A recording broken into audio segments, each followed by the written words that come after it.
Vamos a ver la palabra de Dios a Segunda de Crónicas, capítulo 7. Por ahí vamos a comenzar. Vamos a dar lectura, versículo 13.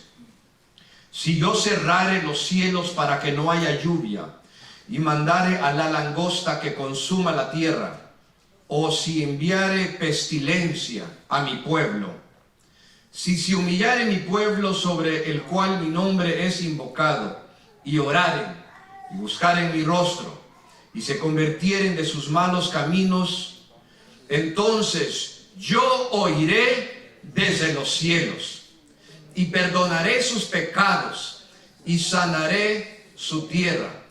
Ahora estarán abiertos mis ojos y atentos mis oídos a la oración en este lugar, porque ahora he elegido y he santificado esta casa, para que esté en ella mi nombre para siempre, y mis ojos y mi corazón estarán ahí para siempre. Y si tú anduvieres delante de mí, como anduvo David tu padre, e hicieren todas las cosas que yo te he mandado, y guardares mis estatutos y mis decretos, yo confirmaré el trono de tu reino, como pacté con David tu padre, diciendo, no te faltará varón que gobierne en Israel. Amén. El coronavirus o el COVID-19 ha dominado las noticias, a modo que se ha clasificado como una pandemia global. Y los gobiernos han tomado acciones extremas para poder detener la propagación de esta enfermedad. Hermanos, los mercados y las acciones han bajado. Los negocios se han visto afectados. Se ha afectado el comercio. También los viajes. Hemos visto que en el aeropuerto de O'Hare han estado atascadas las personas por horas y horas con tal de poder abordar algún avión. En el mundo de los deportes se han cancelado juegos y temporadas. Han habido juegos de fútbol, por ejemplo, que se han jugado sin ningunos fans. Personas que estén mirando. En el mundo de entretenimiento también ha habido grandes cambios. Vivimos días muy serios. Y gracias a Dios que el presidente de la nación ha declarado una emergencia nacional, y aún más importante, ha pedido que se haga oración. Si el presidente lo está pidiendo, hermanos, no porque sea presidente, pero es porque Dios se mueve en el corazón de aquellos que tienen autoridad. Dios está llamando a su pueblo a orar. Ahora, la preocupación primaria no es tanto de cuántos enfermos hay ahora y cuántos se hayan muerto, aunque esto ha ocurrido, pero también, hermanos, es el potencial, la gran posibilidad y aún probabilidad que esta devastación pueda crecer de una manera cada vez más mayor. Hubo una pandemia que a lo mejor ustedes escucharon en el año 1918, que llegó a afectar a una tercera parte de toda la población del mundo. Eso sería como que afectara hoy en día a 2,5 billones, es decir, 2,5 miles de millones de personas. En aquel entonces, hermanos, eran 50 millones de personas. Eso era una tercera parte, ¿verdad? Algunos dicen que llegó a afectar hasta 100 millones. Y para que usted entienda la perspectiva, mírenlo de esta manera. En la Segunda Guerra Mundial, donde mi papá estuvo activo, murieron 70 a 85 millones de personas. Y la pandemia, que fue un poco antes de eso, en 1918, afectó de 50 millones a 100 millones. Entonces, no hay mucha diferencia en cuanto a muertos, ¿verdad? O por lo menos en cuanto a afectados. alguien dijo lo siguiente, hermanos, el flu normal que viene con las épocas, mató a más personas en 24 semanas que el SIDA ha afectado o ha matado en 24 años. Imagínense, más muertos en 24 semanas de una flu que muertos por el SIDA en 24 años. El primer consejo que la palabra de Dios nos da es el siguiente: ser prudentes, ser sabios. ¿Usted se acuerda de la historia cuando Jesucristo, después de su bautismo, en Mateo capítulo 4, Lucas capítulo 4, fue llevado al desierto? Ahí se describe como en 3 ocasiones Satanás lo tienta. Y en una de las 3, Satanás le dice que se aviente del templo. Como quiera, los ángeles de Dios habrían de guardarlo, habrían de guardar su vida. Y la respuesta de Jesucristo es bellísima. Él cita Deuteronomio capítulo 6, versículo 16, y dice: no tentarás al Señor tu Dios. Lucas capítulo 4, versículo 12. ¿Qué está diciendo Cristo? Que Él no se iba a aventar con presunción. Él no iba a decir: no, pues yo por la fe me aviento total de que mi Padre va a mandar a sus ángeles. No quería, como que, por decirlo así, obligar a que Dios actuara con tal de salvarlo. Dice: no voy a tentar al Señor. Fue prudente y decide mejor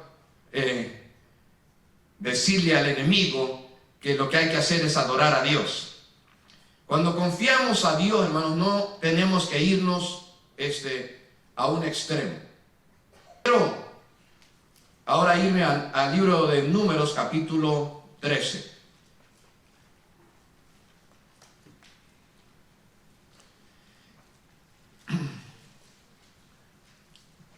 Versículo 2.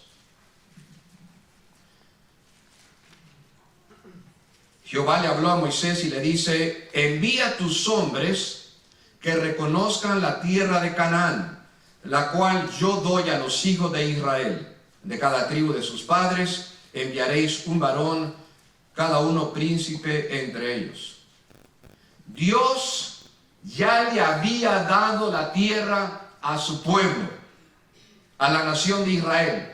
Lo único que tenían que hacer es poseerla.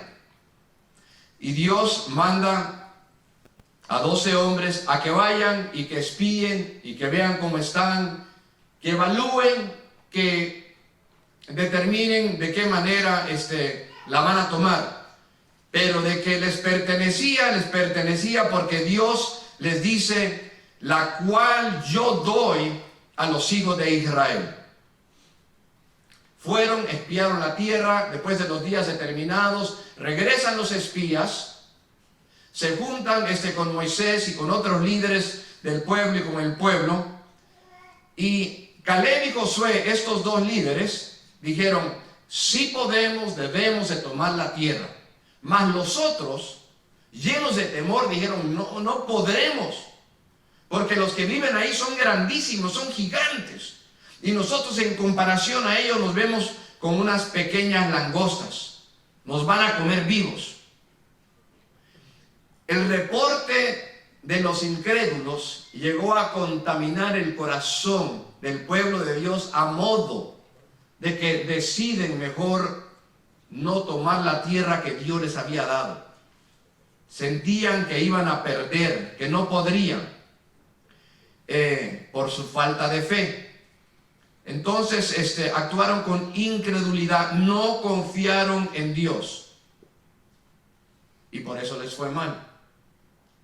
Y por eso tuvieron que seguir dando vueltas y pasar más tiempo en el desierto. ¿Vea? Pero bueno, llega otro momento en sus vidas cuando ellos deciden sí entrar. Números 14. Versículo 22.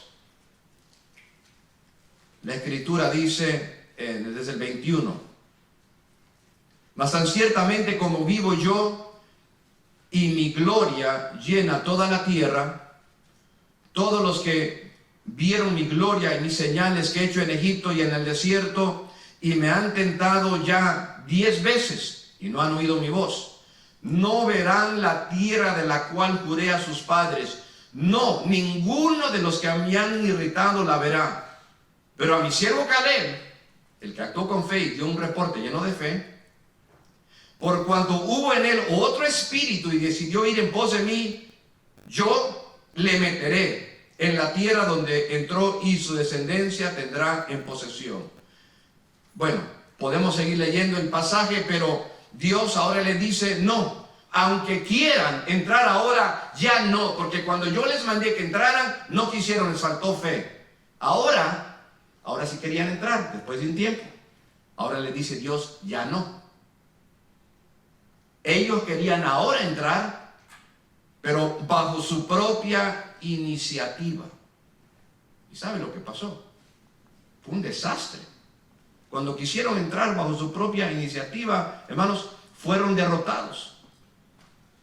Versículo 39 de Números 14. Y Moisés dijo estas cosas a los hijos de Israel. Y el pueblo se enlutó mucho y se levantaron por la mañana y subieron a la cumbre del monte diciendo: henos aquí para subir al lugar del cual ha hablado Jehová, porque hemos pecado. Y dijo Moisés: ¿por qué quebrantáis el mandamiento de Jehová? Eso tampoco os saldrá bien. No subáis. Pero le dice que no. Porque Jehová no está en medio de vosotros. No seáis heridos delante de vuestros enemigos. Porque la amalecita, el cananeo están ahí delante de vosotros. Caeréis a espada, pues por cuanto os habéis negado a seguir a Jehová, por eso no estará Jehová con nosotros. 44, escuchen.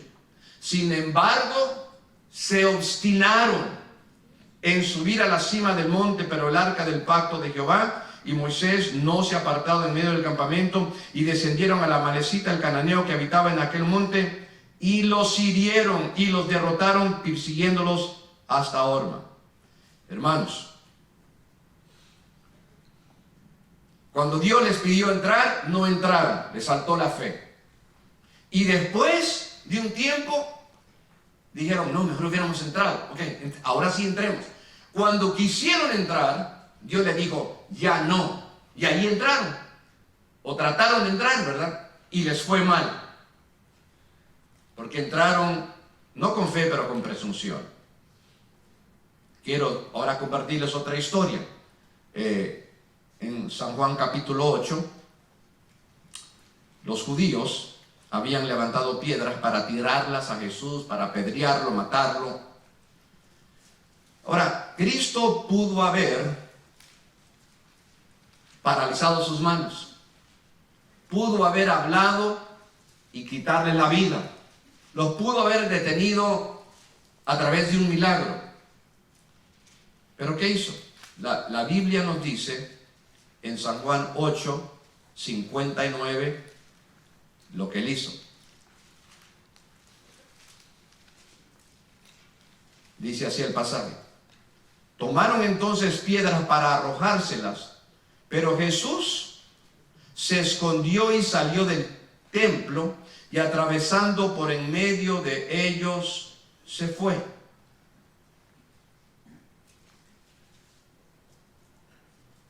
Él nada más fue sabio, él caminó, no esperó que Dios hiciera un gran milagro a favor de él. No convirtió las piedras en pan, si usted quiere. Nada más actuó con prudencia, se apartó de aquel lugar.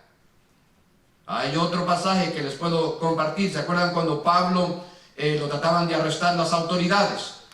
Y él hizo algo bastante práctico. Dice la palabra de Dios que en vez de pedirle a Dios un milagro, claro, le pide a Dios sabiduría y le pide protección. Y toma la decisión que lo desciendan en una canasta, bajándolo desde una ventana, como dice 2 de Crónicas 11, versículo 33. No hizo algo muy sorprendente, algo muy maravilloso, sino que fue muy práctico la decisión que tomó. ¿Por qué estoy hablando de esta manera? ¿Qué es lo que estoy tratando de decirles? Mire, a veces la Biblia nos dice exactamente lo que debemos de hacer. Y a veces la Biblia no nos dice muy específicamente qué es lo que tenemos que hacer. Entonces tomamos principios de la palabra de Dios y actuamos con prudencia y actuamos con sabiduría. Porque es muy fácil decir, no, pues yo tengo fe, y que esa fe se convierta en un orgullo sutil, en una presunción. La fe se ve a través de la obediencia.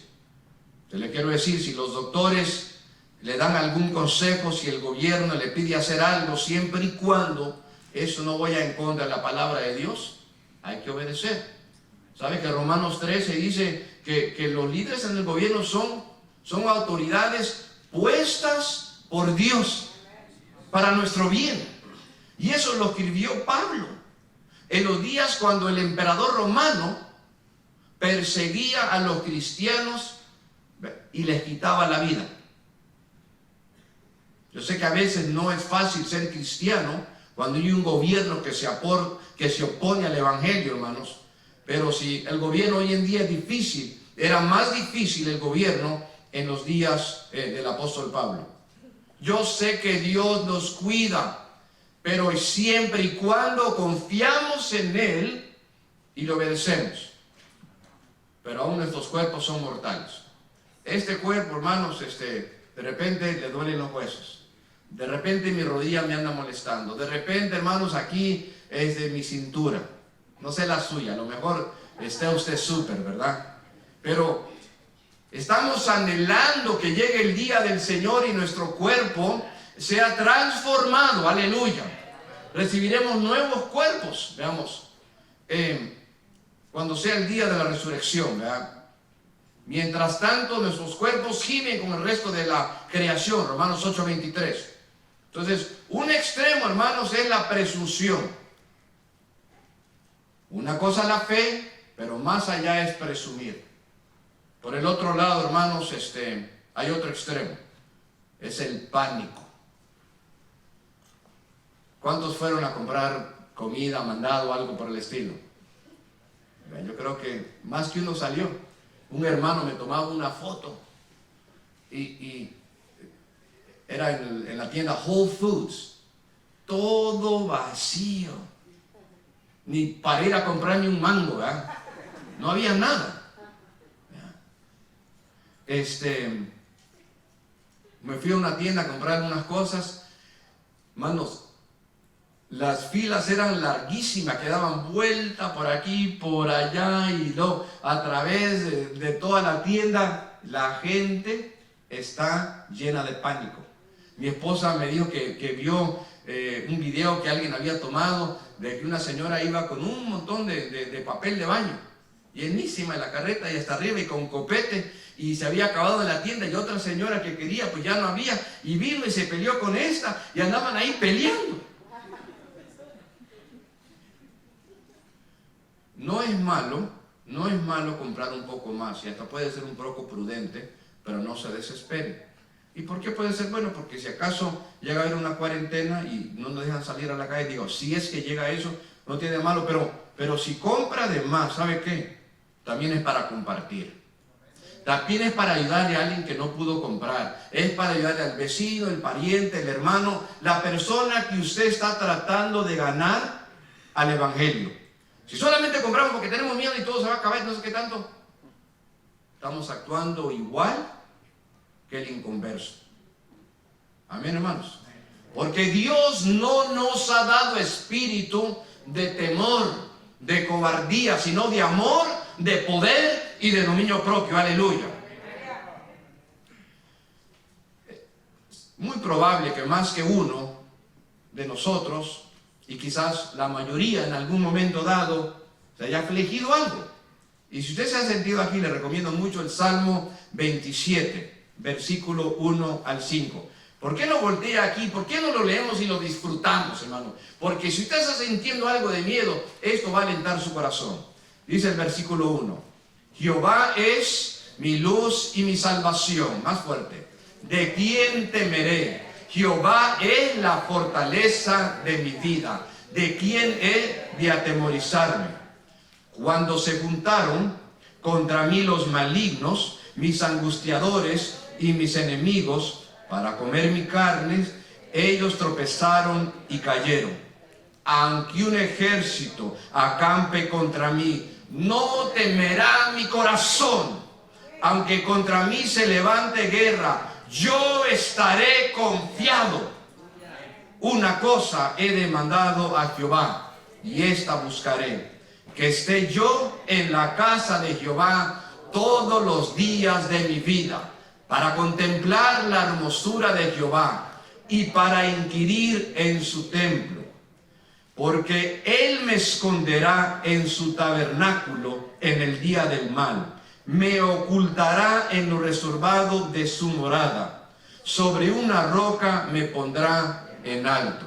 Aleluya. Si usted se siente ansioso, lea este pasaje y otro, y el Espíritu Santo traerá seguridad y gran confianza y consuelo a su corazón.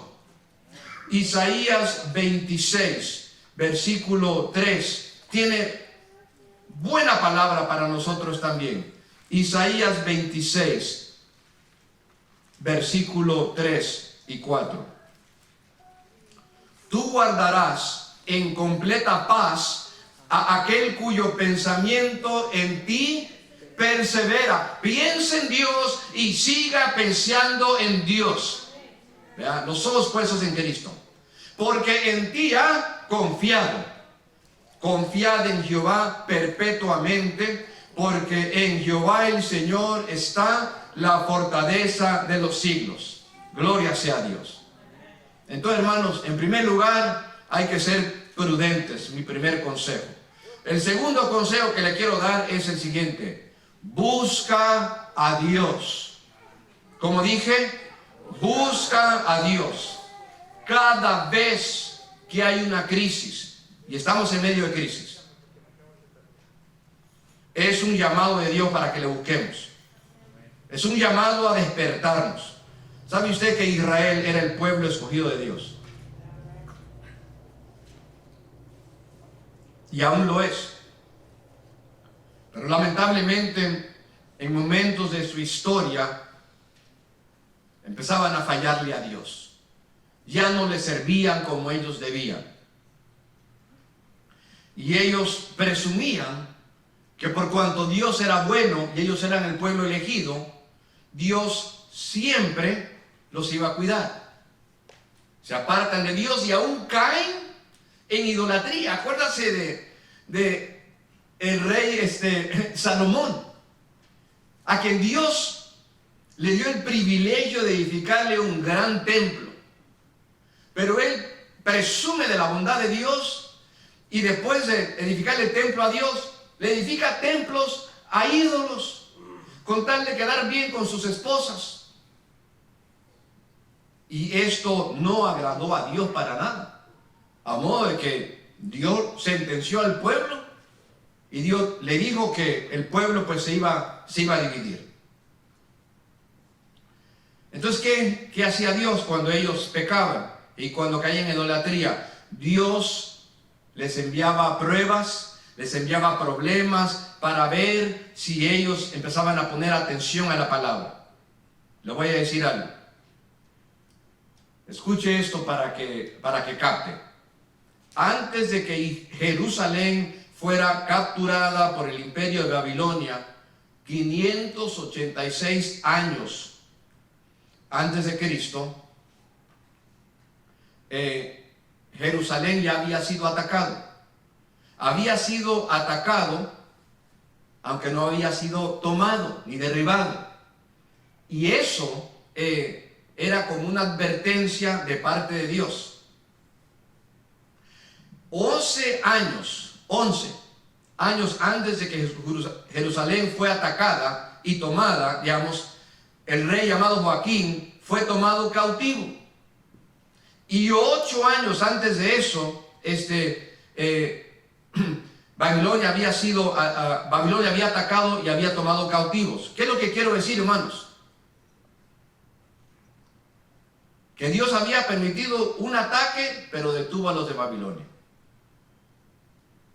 para ver si el pueblo en Jerusalén se humillaba, pero seguían en su pecado y en su idolatría. No entendían. Entonces Dios vuelve otra vez, después de un paso de años, a enviar a Babilonia otra vez. Daniel fue llevado como parte de este cautiverio.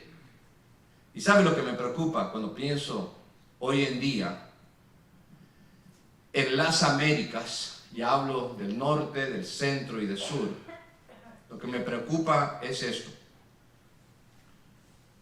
que nosotros y los que viven aquí pongamos nuestra confianza en los recursos de los gobiernos, que pongamos la confianza en los médicos y en los políticos en vez de buscar a Dios, porque Dios nos está llamando hoy más que nunca a buscarle. Una cosa es tener confianza en el Señor, y otra cosa es pensar que wow, vivimos en este país, hay tantos adelantos científicos, seguramente muy pronto se va a descubrir la vacuna y la vamos a librar. Hermanos, nosotros tenemos que depender en Dios. La Biblia nos habla en Proverbios capítulo 16 y versículo 18, donde nos dice la palabra de Dios que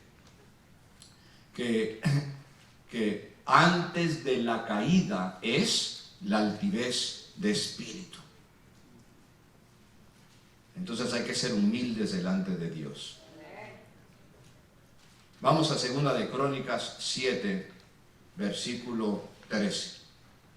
Lo leímos a un principio, pero acá hay algunas verdades que nos van a ayudar a entender qué significa buscar a Dios.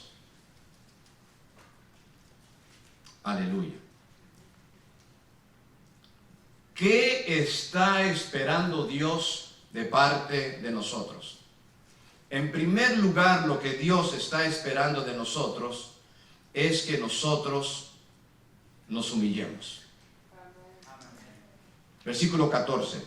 Si se humillare mi pueblo, sobre el cual mi nombre es invocado. Dios quiere que nosotros nos humillemos. CDC, esa agencia de gobierno, tiene mucha información buena, pero no es la que nos va a salvar. Dios le da sabiduría a ellos, le da a los médicos, Dios los usa, pero nuestra confianza está en Dios. Aleluya. Tengo que humillarme. Caleb, humillándose delante de Dios con Josué, le dijeron al pueblo de Dios ante Moisés: sí podemos tomar la tierra, porque Dios va con nosotros. Ese era el secreto. Él dijo: si el Señor se deleita en nosotros, Números 14, versículo 8, si Jehová se deleita en nosotros, Él nos llevará a la tierra y nos la dará. Y cuando nosotros lo creemos de todo corazón, hermanos, entonces muestra que nosotros nos estamos humillando delante de Él. Tenemos que humillarnos. No cometamos el error de aquellos que hace poquito más de 100 años cometieron en este país. Tenemos que humillarnos.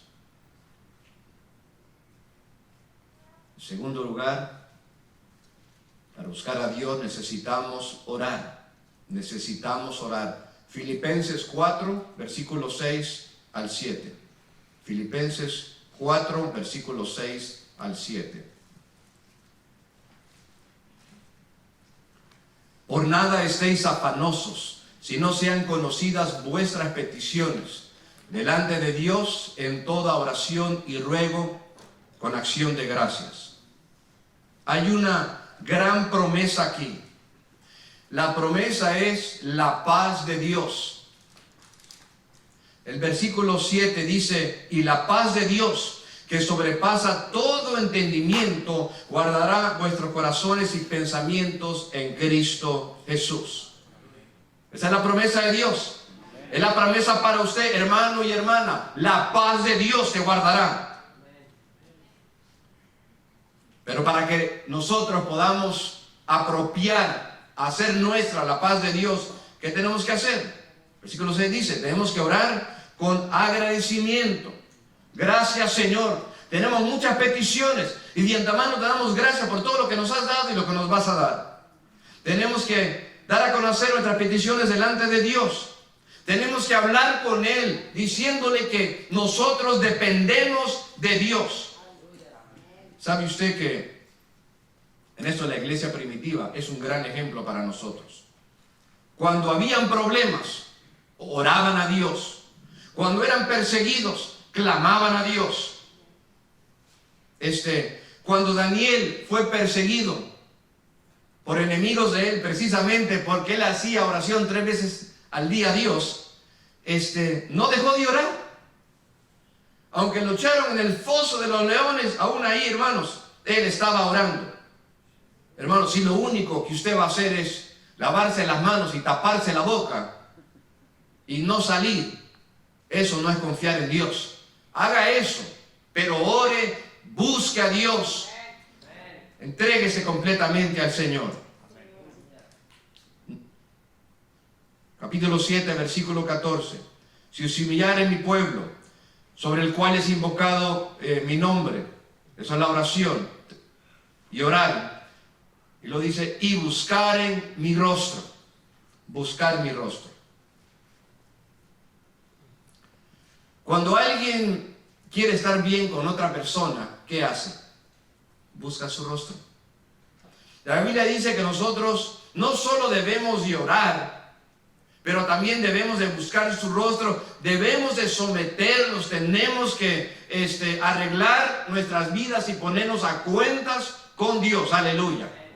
Porque algunos oran y aunque están mal con Dios, ahí están orando. Qué bueno que oren, a lo mejor así se arrepientan, pero no es nada más orar, es buscar su rostro. Usted sabe que en estos últimos años, en esta última década, en este país ha habido un ataque contra los valores bíblicos. Los enemigos del Evangelio han atacado ministerios como Enfoque a la Familia, porque ellos han dicho que, como dice la palabra de Dios, que el matrimonio es de hombre y es de mujer. Han atacado empresas que tienen dueños cristianos como Hobby Lobby, queriéndoles obligar, el gobierno les ha querido obligar a que paguen aseguranzas que cubren abortos provocados. Y Hobby Lobby peleó contra esto un montón. Hemos visto que en este país se ha permitido el matrimonio entre marido, entre hombre y hombre, mujer y mujer. Y no solo se ha permitido, se ha promovido. Y hay iglesias que también, hermanos, están casando a homosexuales. Y aún ponen la banderita ahí de los muchos colores. Aún se atreven, ¿verdad?, a agarrar ahora sí el arco iris que está en la Biblia, hermanos. Que Dios se lo dio como señala Noé. Todavía lo agarran, hermanos, para promover la agenda homosexual. Hay mucha gente que anda pisoteando el Evangelio. Y yo no sé si ha llegado el tiempo, no lo sé. No lo estoy declarando. Si Dios está hablando también. Si Dios está diciendo, ¿sabes qué? Hasta aquí. Si Dios trató con Sodoma y Gomorra, ¿no tratará con las naciones el día de hoy? Puede ser. Eso se lo dejamos a Dios. Pero la Biblia dice que Jesucristo, en Apocalipsis capítulo 2 y 3, Él camina entre las iglesias. Él camina entre cada candelabro, ¿verdad?, donde está la vela de cada iglesia, evaluando las iglesias, viendo cómo están. Él es el que está a la vez exhortando y animando. Nuestra confianza no ha de estar en quién va a ganar las elecciones en el mes de noviembre. Porque si gana el uno o el otro, el que está en el trono se llama Jesucristo. Bendito sea su nombre. Pero nosotros somos el remanente y nosotros estamos buscando su rostro y nosotros le estamos pidiendo a Dios misericordia. Y buscar en mi rostro y se convirtieran de sus malos caminos, dice, entonces yo oiré desde los cielos y perdonaré sus pecados y sanaré su tierra. El que sana es Dios. Yo creo que Dios habla de una y de otra manera. Bueno, le quiero compartir algo. No sé si usted sabía lo siguiente, pero lo anoté aquí y se los quiero compartir. Tiene que ver con la historia de la iglesia. Usted sabe que en el tiempo de plagas y de pestilencias, la iglesia de Jesucristo se ha levantado. Los cristianos han servido a Dios y a su prójimo durante estos sufrimientos. Entre los años 250 después de la muerte de Jesucristo a 270 años, hubo una terrible plaga, hermanos, que devastó al imperio de Roma. Estas plagas fueron tan fuertes, hermanos, que afectó lo que es Europa, el Medio Oriente y la parte norte del continente de África. No se sabe a ciencia cierta si eran plagas como la varicela u otra llamada la measles. Pero hermanos, en aquel entonces no tenían hospitales ni medicinas como hoy en día. Y cuando esa plaga estaba en su apogeo, se le llamó la plaga de Ciprián. ¿Por qué? Porque Ciprián fue el que estaba documentando cuántos se iban muriendo. Y resultó que él documentó, y eso lo tenemos el día de hoy, lo tenemos registrado, que 5,000 personas se morían cada día, solo en la ciudad de Roma. Piensen en los demás lugares, las demás ciudades.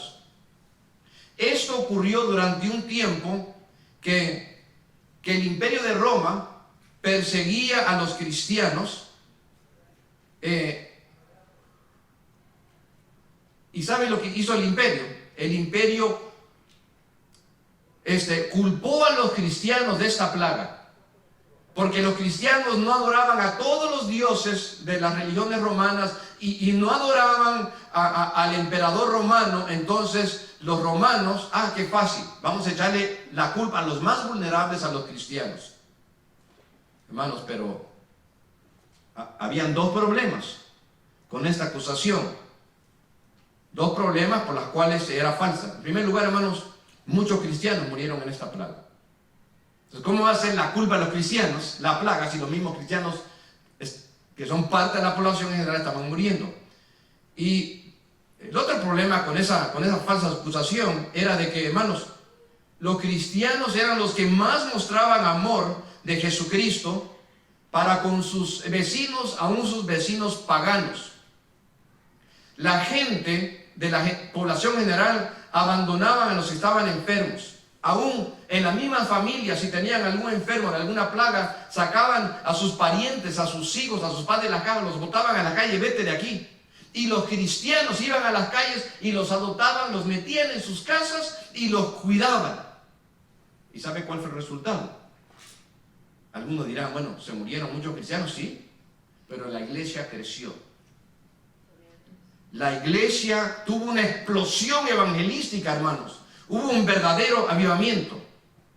Un siglo antes de lo que les acabo de mencionar, había otra plaga llamada la plaga antonina, que tenía síntomas como los de la varicela, 10% de toda la población de Roma murió. Imagínense. Ahorita somos como, en este país, como 330 millones. El 10%, imagínense, sería como 30 millones. Es un montonal. Los líderes del pueblo, aún los doctores, se desesperaron tanto que abandonaron la ciudad de Roma para no infectarse ellos, dejando a los muertos a su abandono a ver cómo les iba. Pero ¿qué hicieron los cristianos? Se quedaron en la ciudad para cuidar de los enfermos. Es muy fácil en momentos de crisis pensar, ay, me va a ir mal, ay, voy a sufrir, y es muy humano. Pero si solamente nos preocupamos por nosotros y por los nuestros, si solamente pienso en mi pellejo, qué diferente soy, dice Jesucristo, de los gentiles y de los publicanos. Dios nos va a dar oportunidades en estos días para que la iglesia actúe como iglesia, aleluya. Para que mostremos amor, para que hablemos del evangelio de Jesucristo. Esto es una oportunidad única en la vida. Marcos, el evangelio capítulo 8, versículo 36 dice, porque ¿qué aprovecha el hombre si gana todo el mundo y pierde su alma? Que Dios nos llene de su espíritu, aleluya. Quiero decir algo más antes de empezar a concluir. De nuevo en 2 de Crónicas 7, versículo 14, Dios pone una última condición para obrar sanidad. Dice, y se convirtieren de sus malos caminos.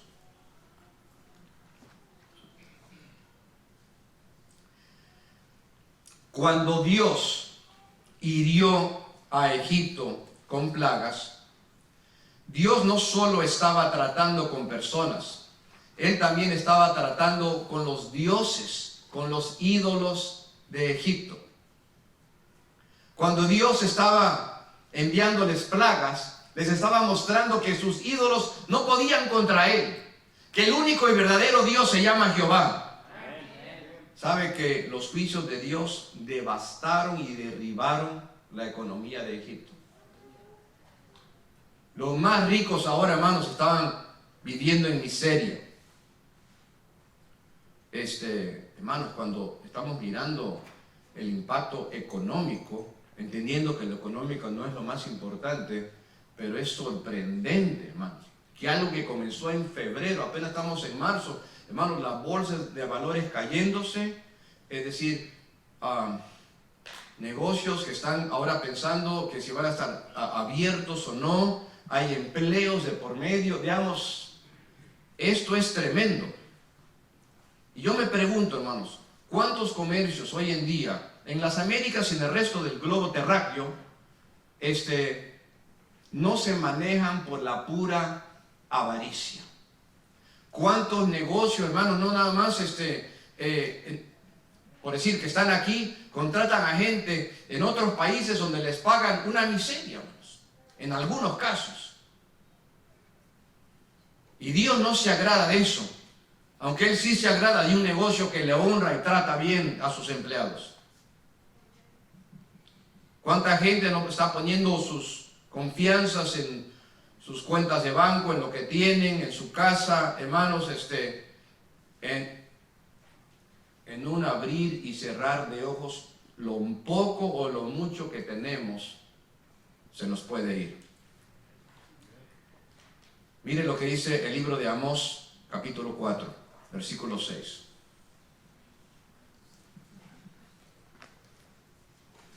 Dios estaba rogándole al pueblo que ya que los había castigado, que obedecieran, y aún así no obedecían. Amós 4, versículo 6, y les dice, os hice estar a diente limpio. Eso no es que se cepillaron, eso es decir, que les hizo pasar hambre, de tanto que no habían comido, los dientes estaban limpios.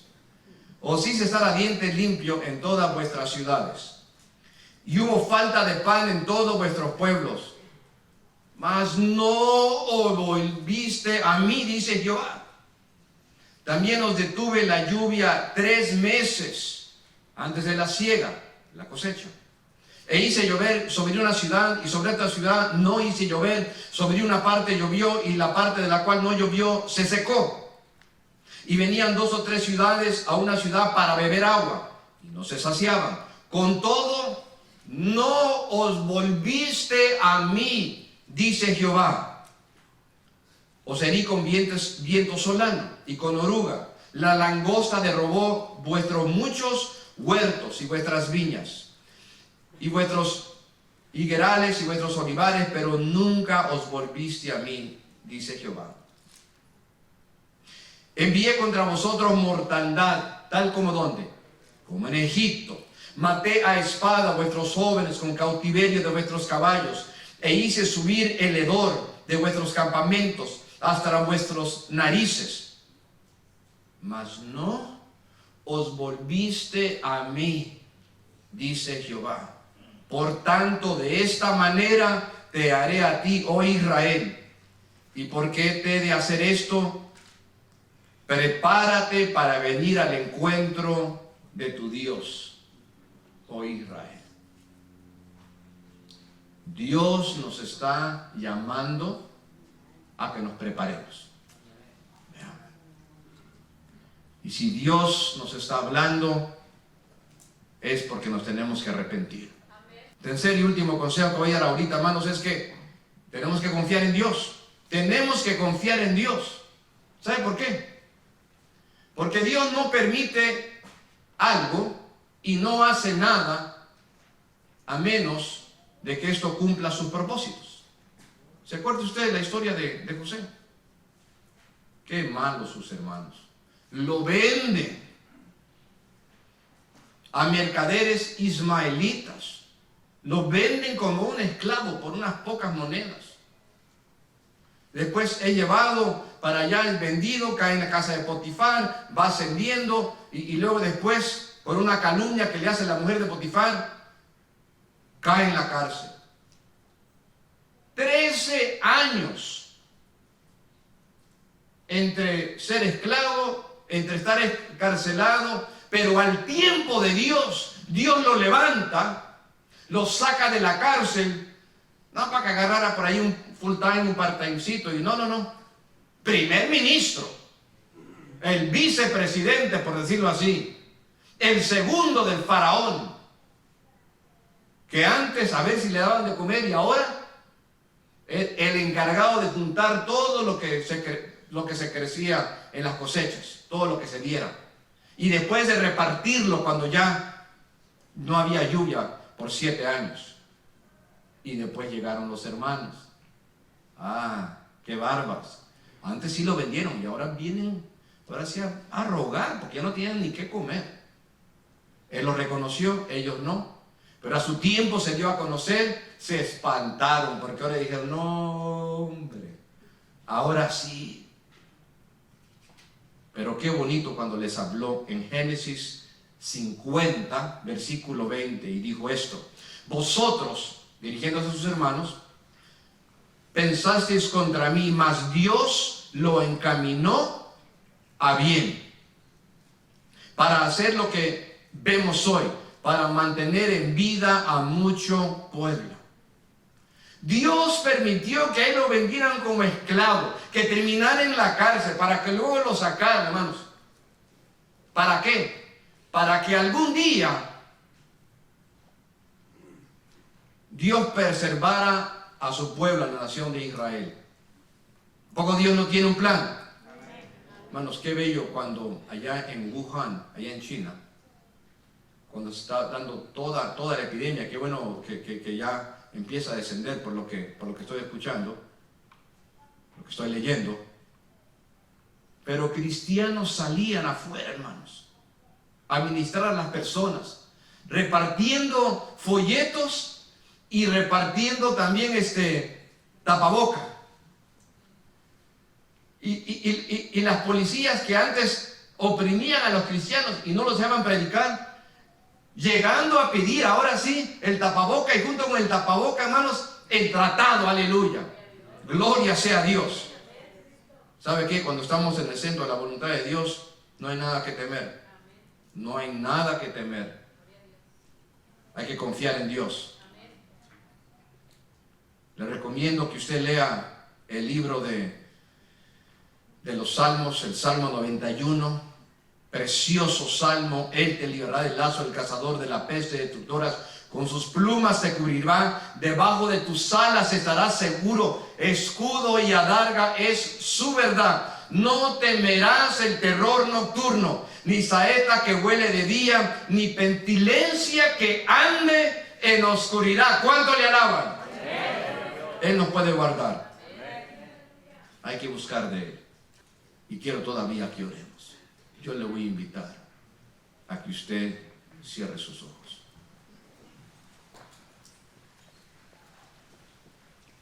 Estamos en las manos de Dios. Aquí está el Señor. Si Dios ha hablado a tu vida, humíllate delante de Él. Si estás viendo lo que está sucediendo y quieres pedirle a Dios que tenga misericordia y tú quieres estar bien con Dios, yo te quiero invitar en este momento que pases al altar. Ven a orar por ti, ven a orar por tus hijos, ven a orar por tu familia.